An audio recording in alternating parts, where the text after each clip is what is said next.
Hello, everyone. Welcome back to this week's edition of The Greatest Record Ever Made. I'm Carl Caffarelli, the co-host of This is Rock and Roll Radio with Dana and Carl, heard every Sunday night from 9 to midnight Eastern Time here in Syracuse on Spark, WSPJ 103.3 and 93.7 FM, and on the web at sparksyracuse.org. I'm also a writer, and I've been working on a book called The Greatest Record Ever Made, Volume 1, dedicated to the notion that an infinite number of songs can each be the greatest record ever made as long as they take turns. That's what records do.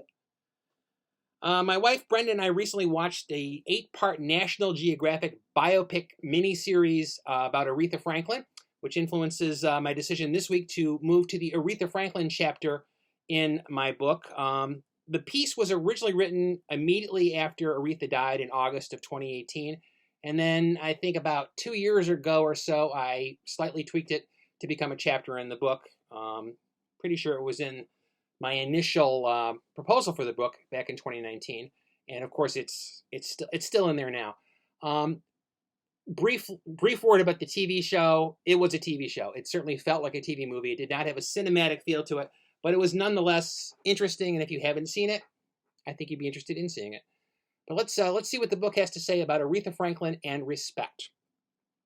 Aretha Franklin, Respect, written by Otis Redding, produced by Jerry Wexler, single from the album I Never Loved a Man the Way I Love You, Atlantic Records, 1967.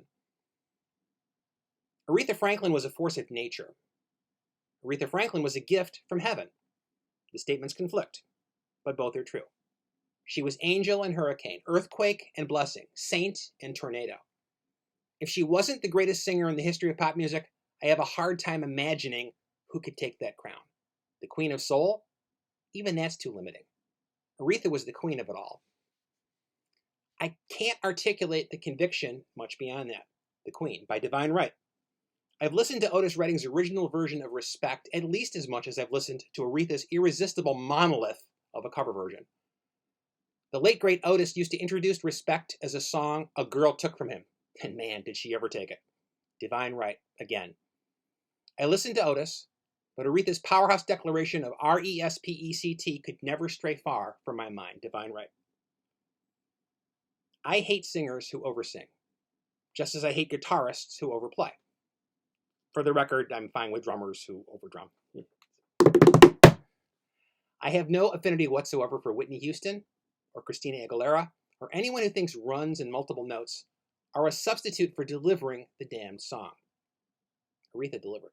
Always, always.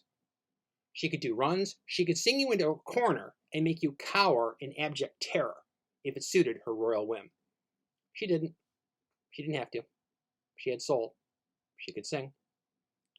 She had nothing to prove to commoners. Divine right. Franklin's catalog of glory is full of examples of the celestial made real.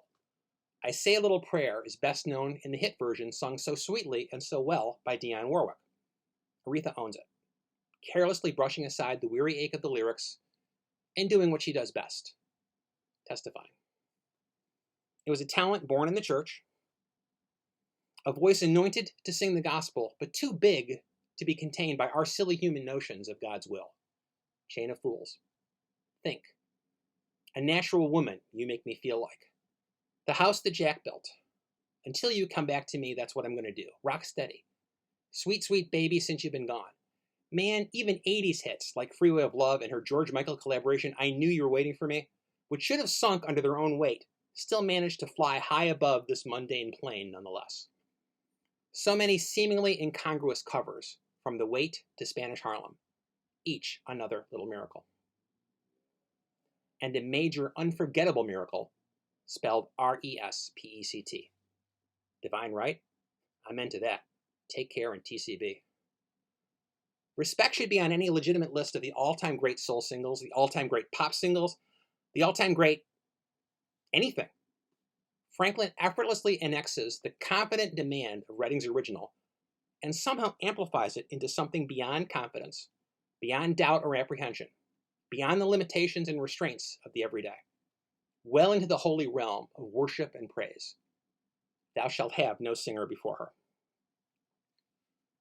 Perhaps the single most amazing thing about Aretha Franklin's rendition of Respect is that it seems so casual, so matter-of-fact. Even as she belts out the vocals, there isn't even the merest suggestion of histrionics. No heretical notion that Lady Soul can make magic simply by wishing it so.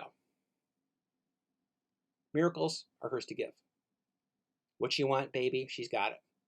All she's asking for is respect. What she earns is pure awe and wonder, a delight in manifesting the resolution JFK made on his inauguration, that here on earth, God's work must truly be our own. The work of bringing angelic glory to God's people was the work of Aretha Franklin. We will never live in a world without Aretha Franklin.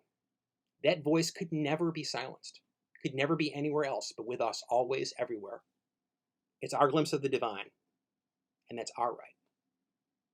Hail the Queen. Thank you for joining me this week for the greatest record ever made. Below, you will see options to support and subscribe and tip. And I hope that you will take advantage, and I hope that you've enjoyed this week's edition of the greatest record ever made.